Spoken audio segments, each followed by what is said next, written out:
नमस्कार। दिशा इस अकादमी में आप सभी का स्वागत है। आज हम लोग डिस्कशन करने वाले हैं current affair plus static GK में सेट 15 जो आपका यूपीएससी प्री 2025 और भारत में आयोजित की जाने वाली सभी राज्य की स्टेट पीसीएस की परीक्षाओं के लिए अत्यंत ही महत्वपूर्ण प्रश्नों की श्रृंखला है। और यदि आपको सेशन अच्छी लगती हो तो वीडियो को लाइक जरूर सब्सक्राइब अवश्य करें और वीडियो को पूरा देखें। आपसे रिक्वेस्ट है कि आप इसका नोट्स बनाते हैं, चलिए आपका प्रॉपर नोट जो है इसमें तैयार हो जाएगा, जो आपके एग्जाम के समय आपको रिवीजन करने में अत्यंत ही मदद करेंगी। तो पहला प्रश्न है, हाल ही में ऑक्सफैम इंटरनेशनल द्वारा प्रकाशित रिपोर्ट इनइक्वालिटी इंक कॉरपोरेट जनित असमानता पर प्रकाश डालते हैं। इस संदर्भ में निम्न कथनों पर विचार करें। तो सबसे पहले क्वेश्चन में जो इन्फॉर्मेशन गिवन है इसको हम कलेक्ट करते हैं। इसमें सबसे पहले दिया हुआ है कि इनइक्वालिटी जो इंक नामक रिपोर्ट है उसको किसने प्रकाशित किया? ऑक्सफैम इंटरनेशनल ने। और किससे संदर्भित है? कॉरपोरेट जनित असमानता पर प्रकाश डालते हैं। तो ये आपको सबसे पहले क्वेश्चन से इंफॉर्मेशन कलेक्ट करनी है। तो इसमें क्वेश्चन में पूछा जा रहा है, इस संदर्भ में निम्न कथनों पर विचार करें। कथन नंबर 1 है, इस रिपोर्ट के अनुसार कॉरपोरेट और एकाधिकार की प्रवृत्ति लैंगिक व नस्लीय असमानताओं को बढ़ा रहे हैं। कथन नंबर 1 आपका सही है। दूसरा कथन, इस रिपोर्ट के अनुसार विश्व स्तर पर लगभग 5 बिलियन वैश्विक आबादी का 60% लोग गरीब हो गए हैं। तो दूसरा कथन जो है ये आपका गलत है, इसको आप जरा ध्यान रखेंगे, क्योंकि 5 बिलियन नहीं बल्कि 10 बिलियन है। 10 बिलियन लोग जो कि वैश्विक आबादी का 60% वो आपका गरीब हो गए हैं। तीसरा कथन, रिपोर्ट के अनुसार गरीबी समाप्त होने में अभी लगभग 2 शताब्दियों का समय लगेगा। तीसरा कथन भी आपका सही है। चौथा कथन है, विश्व में अभी 5 खरबपति हैं। तो देखिए विश्व में अभी चौथा कथन भी आपका गलत है, क्योंकि विश्व में खरबपतियों की संख्या अभी जो है एक भी नहीं है। रिपोर्ट में कहा गया है कि खरबपतियों की संख्या आने वाले 10 साल में 1 खरबपति बनने की संभावना है। खरबपति अभी भारत में एक भी नहीं है, इसको जरा, भारत में नहीं पूरे विश्व में अभी खरबपति अभी नहीं है, इसको आप जरा ध्यान रखेंगे। मिलियनरीज इसको बोलते हैं, बिलियनरीज है लेकिन खरबपति नहीं है, इसको आप जरा ध्यान रखेंगे। तो 2 और 4 ऑप्शन आपका गलत है, 1 और 3 सही। अब आते हैं क्वेश्चन में, उपरोक्त में से कितने कथन असत्य हैं? तो आपका 2 कथन असत्य हो रहा है, 2 और 4। तो ऑप्शन चेक करते हैं। ऑप्शन नंबर बी इस प्रश्न का सही आंसर हो जाएगा। अगला प्रश्न है,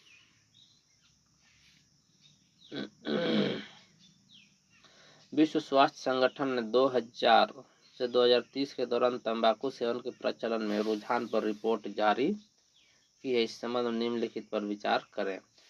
तो सबसे पहले रिपोर्ट जारी किसने किया? विश्व स्वास्थ्य संगठन ने। पहला कथन है, भारत दुनिया का तीसरा सबसे बड़ा तंबाकू उत्पादक देश है। तो पहला कथन आपका गलत है, क्योंकि तीसरा सबसे बड़ा तंबाकू उत्पादक देश नहीं बल्कि दूसरा सबसे बड़ा तंबाकू उत्पादक देश है भारत। पहला कौन है? तो पहला आपका चीन है, इसको आप जरा ध्यान रखेंगे। दूसरा कथन है, विश्व स्वास्थ्य संगठन के अनुसार धूम्रपान से दुनिया की अर्थव्यवस्था को सालाना 1 ट्रिलियन अमेरिकी डॉलर से अधिक का नुकसान होता है। दूसरा कथन आपका सही है। तीसरा कथन, विश्व स्वास्थ्य संगठन ने framework convention on tobacco control 2003 में अपनाया था। तीसरा कथन भी आपका सही है।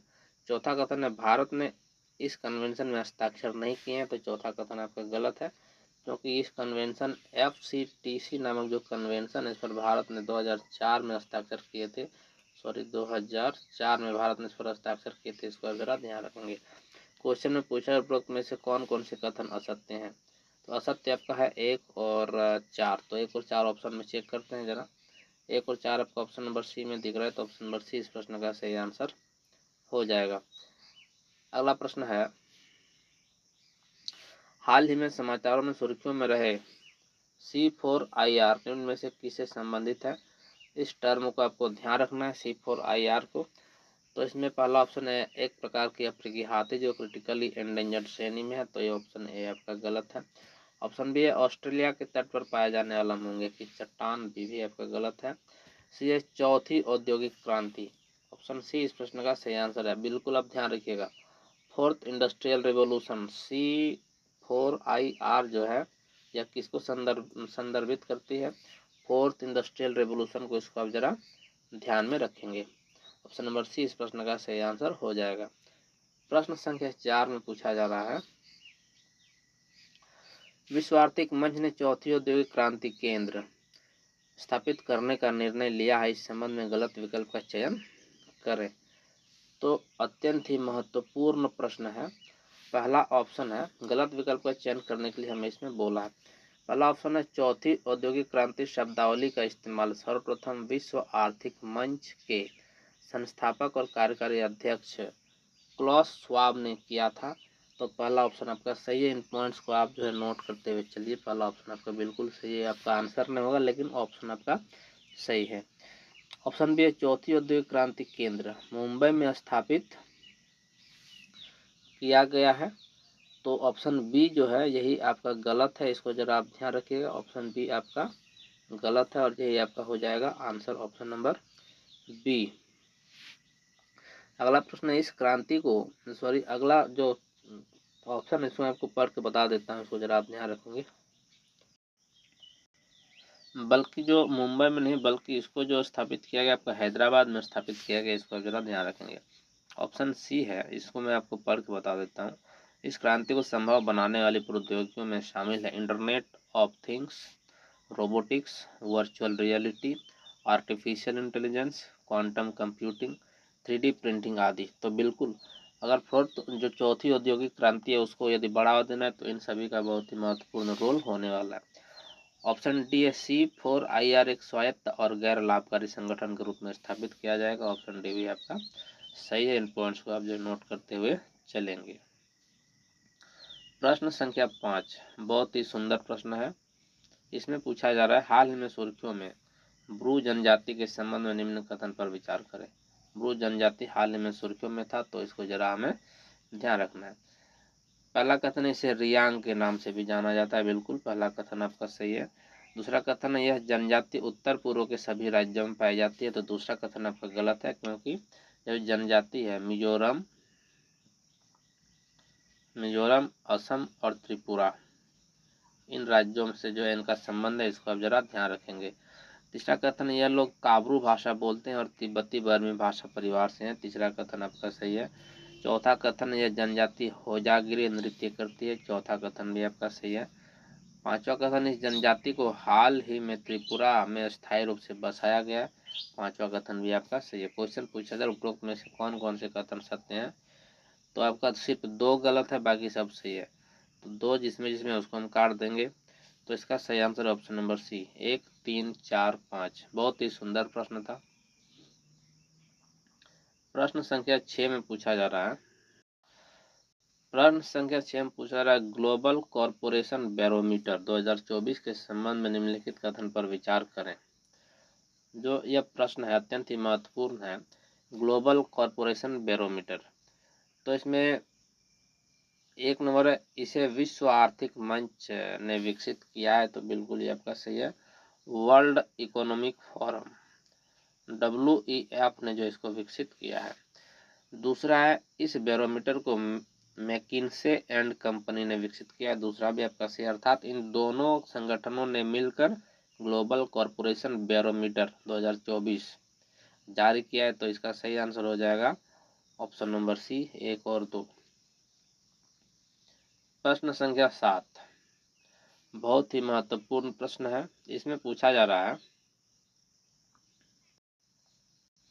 हाल में सुप्रीम कोर्ट ने चित्तौड़गढ़ किले के आसपास के 5 किलोमीटर के दायरे में खनन गतिविधियों के लिए विस्फोट करने पर रोक लगा दी है। इस संबंध में निम्न कथनों पर विचार करें। सबसे पहले क्वेश्चन में इंफॉर्मेशन गिवन है, चित्तौड़गढ़ किले के आसपास के 5 किलोमीटर के दायरे में खनन गतिविधि और उससे संबंधित विस्फोट करने पर रोक लगा दिया है किसने? भारत के सुप्रीम कोर्ट ने। तो कथन नंबर 1 है, यह भारत का दूसरा सबसे लंबा किला है।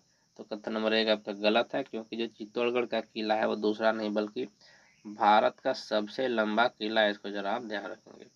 भारत का सबसे लंबा किला यदि आपसे कभी क्वेश्चन में पूछा जाए तो आप चित्तौड़गढ़ किला को याद रखेंगे। दूसरा कथन, यह राजस्थान के 6 पहाड़ी किलों में से एक है जो यूनेस्को विश्व धरोहर स्थल के रूप में सूचीबद्ध है। बिल्कुल राजस्थान में जो 6 गो पहाड़ी किला है उसमें से एक है जो आपका यूनेस्को विश्व धरोहर स्थल के रूप में सूचीबद्ध है। तो दूसरा कथन आपका सही है। तीसरा कथन है, इस किले का निर्माण मौर्य वंश के शासक चित्रांगदा ने कराया था।